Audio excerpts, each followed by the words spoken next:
Just hours after her husband died from ALS, this woman got a call that left her trembling in shock. Upon hearing the words of her doctor, Tessie Sylvester, already reeling from the death of her husband to ALS, hung up the phone in total shock. Just hours after he had passed, since she had said her final goodbyes to her husband and father of her children, she had been left alone as a single parent, and now she had received some more devastating news. John Sylvester had been battling ALS ever since he was first diagnosed with a debilitating illness in 2010. Moreover, even though they'd had time to prepare, the family were still shaken to their core when John eventually passed away in hospital. On the day of his death, John had told his wife that he knew it was his time to die, and hours later, she watched him slip away. However, the grief of his loss had barely been allowed to begin when doctors revealed that Tessie had her own battle to fight. Deciding to hide the news from her children, she subsequently had to face the bleak future alone. Yes, a cruel twist of fate had been dealt to her on that day. Tessie had been speaking to funeral directors about the heart-wrenching details of the ceremony. And the other line beeped, and it was my doctor. And as the doctor relayed her news, Tessie's world became even bleaker. Tessie subsequently told CBS. In fact, a cancerous tumor on her liver had been discovered, and the prognosis wasn't good.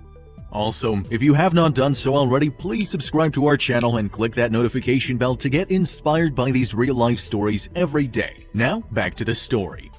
Consequently, the future for her already fatherless children now became even more desperate. Confirming the possibility that the cancer could spread to more organs, Tessie learned that her husband's death was not the end of the family's suffering.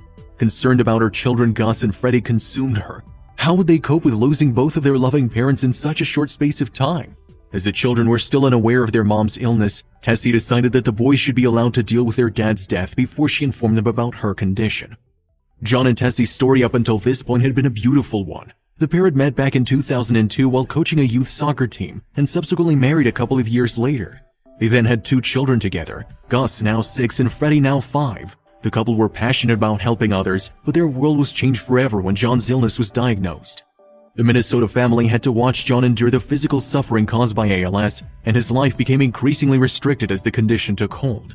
Nonetheless, the loving father helped to maintain the family's positive outlook on life, even from his hospital bed. Tessie, in fact, believes that John's death at the age of 44 allowed him to watch over his family as she faced her own battle. In his final years, John had remained strong as his young boys attempted to understand why their daddy was being taken from them. But I think that John went and he did because he knew that I needed some protection from another place to stay with our boys. Still, his boys never could understand why medical staff couldn't save their father. Tessie therefore knew that learning that their mommy would become sick as their dad would be a terrible blow. Every child deserves a carefree childhood, but theirs had been taken from them. For instance, ALS prevented John from playing with his children like most dads can. During his last day alive, in an emotional conversation with the love of his life, John attempted to assure Tessie that she could get through life without her soulmate. John and I just crying and praying, and he kept telling me, it's going to be okay, it's going to be okay. Subsequently, despite his family's prayers and tears, John slipped away from Tessie and she faced a future as a single mom. It was even more heartbreaking then when the shock call confirming that Tessie had cancer came just hours after John's death. It seemed that Tessie's body had deceived her. Indeed, while she was pouring all her energy into her husband's care, she had been unaware of her own physical ailment.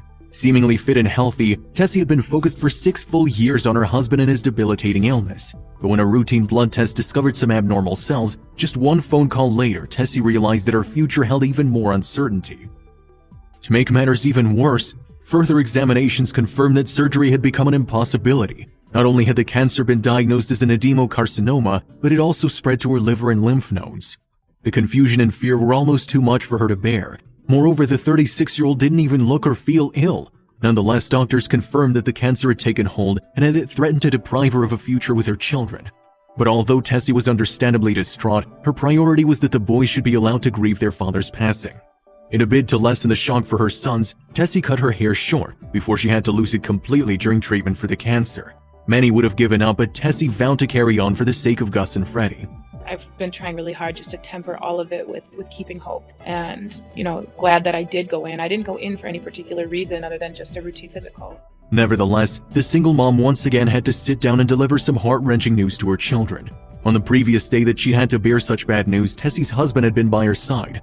This time, though, she has to face their fear and questions alone. Still, reflecting some of her husband's eternal positivity, Tessie has refused to give up hope for a bright future.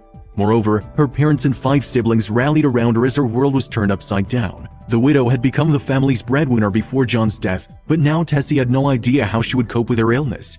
I don't want to say it's not fair yet because I'm not ready to give into it. Yes, Tessie knew that when treatments began she would be unable to work, and therefore she wouldn't be able to provide her sons with a stable home. She needn't have worried, however, as the community rushed to her aid. A charity page was set up online, and the news about the family's suffering and enduring strength spread. Donations subsequently came flooding in and had soon reached almost $300,000. The death of her husband and the tragic diagnosis that Tessie has experienced could have broken the strongest of people. The uncertainty about her future could have torn a family apart. Nevertheless, thanks to her belief that her late husband is watching over her, Tessie has shown that a family can endure any struggle when it is faced together.